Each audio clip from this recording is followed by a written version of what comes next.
When you heard the news about Mr. Parker, how did it make you feel? Wow, that's a very loaded question. Um, I actually found out a couple of ways through a text message and a phone call from Dr. Brown. Um, it was totally unexpected. So I feel like the initial feeling was of shock. You know, Mr. Parker was someone that I confided in every single day for the past 3 years. I've been here at Lincoln for 4 years. So he's been my beginning and the end to my day for the past like 3 years. So it was a shock to think that I wouldn't have that anymore. And I think I've lost a lot of people, and I feel like it feels different every single time. There's no cookie cutter feeling when you're dealing like with death. And I think in the case of Mr. Parker, it made me think of like not what I'm gonna do without him being here with me, but what I'm gonna do with the legacy of love that he left behind. There are so many other people that confided in Mr. Parker, including myself. And I just felt like instead of allowing sadness to like consume me, I should allow the memories of his love and the compassion that he had for myself and for all students and all staff just to continue to push that forward. When you first met Mr. Parker, how did how did it go? So when I first met Mr. Parker, I was actually in the 600 quad, and that's where he was, securing the area, making sure kids are going to class. And I had heard about him from a previous staff member that used to work here, and I heard so many great things about him. So the first time that I met him was literally the first thing I noticed was his socks. Um, Him and I both had this like sock war going on because when I first met him, I looked down. I always look down at people's shoes and I look at their socks because I think that you can tell a lot about somebody by looking at their shoes and socks. So I looked down. I don't even remember what socks he had on, but he always had these different pairs of wacky socks on. And that is something that we bonded over because I have my own drawer of socks and they're all different. I mean, you can see I got my Batman socks on today, but I have like over 100 pairs of like crazy socks. And my first year, um, my first year was a little challenging because I was a first year teacher and uh, I wasn't really teaching at the time. But he would come in and like definitely help me develop relationships with my students through the socks because he would come in and the kids would judge like who has the best socks on for the day. He did end up winning, which is totally fine. Parker, you will always have that one, but um, every time I open up that drawer, like I always think of him. And he actually gave me a pair of socks because I lost. So Mm. it was cool. But I'm glad I have a memory of him touching my heart and touching my feet too. So, What did you miss about Mr. Parker? oh my God, what do I miss about Mr. Parker? I just miss his presence. He had this presence about him that was very um, soothing.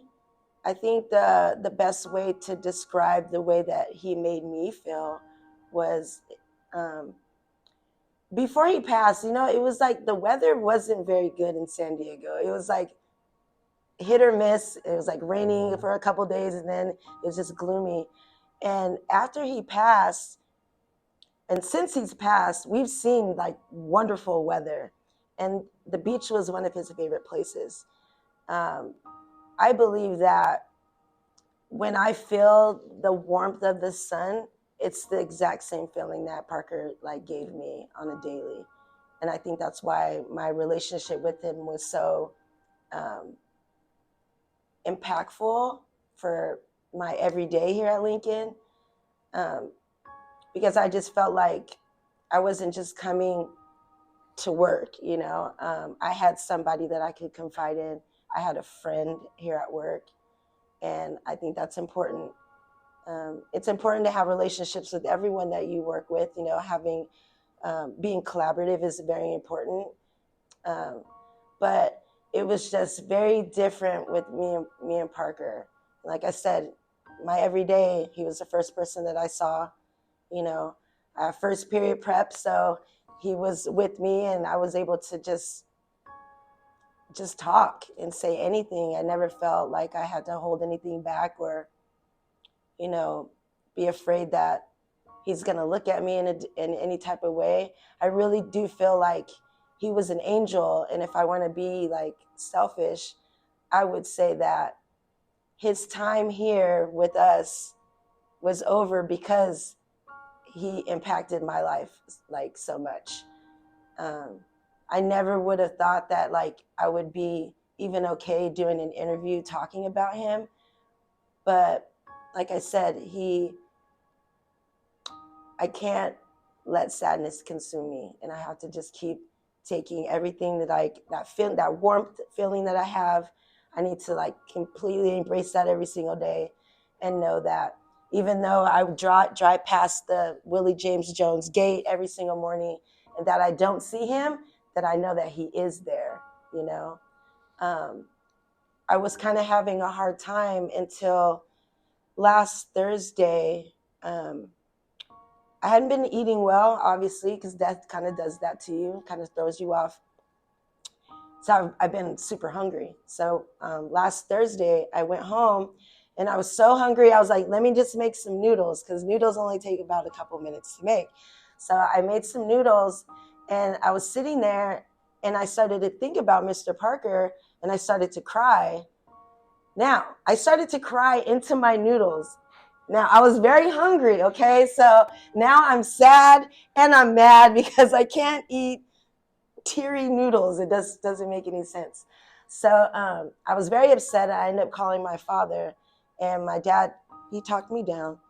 And after we got off the phone, I was like, I'm just going to go to bed. Like, I'm hungry. This is whatever. So I went to sleep. But that night, I had a dream that Mr. Parker came and visited me. And it was crazy because I was walking out of the classroom and he was standing right out there at the gate. As I'm walking towards him, I noticed that he's a little bit bigger and taller than what I remembered. In my dream, he was about 8.5 to like 9 feet tall. He was huge. And he looked so good, like he just looked like fit and just looked different. There was something about him. He had his SD hat on, he had a Padres jersey on. So all I did is I threw my arms around his waist, and I was like hugging him, and I was telling him, I love you, Parker. Like, I miss you so much. And I'm just hugging him. The last time I saw him, we went to a bar called The Office, and it was a reggae Sunday. So we're all dancing. That's the last memory I have of him. So as I'm hugging him, he starts to dance the same way from that night. And he kind of like wiggles me off of him. And so when I wiggle off, I look up at him, and he looks down at me, and he goes, I don't want any more crying. And at that moment, I felt like this peace. And when I woke up, and I never remember my dreams, I woke up and I was like, oh my gosh, like Parker so came and like visited me. And ever since then, I've felt a peace, and I just feel like he's still here. He's still okay. And, you know, with death, I think we always tend to worry about if that other person is okay, because we don't know what happens, right?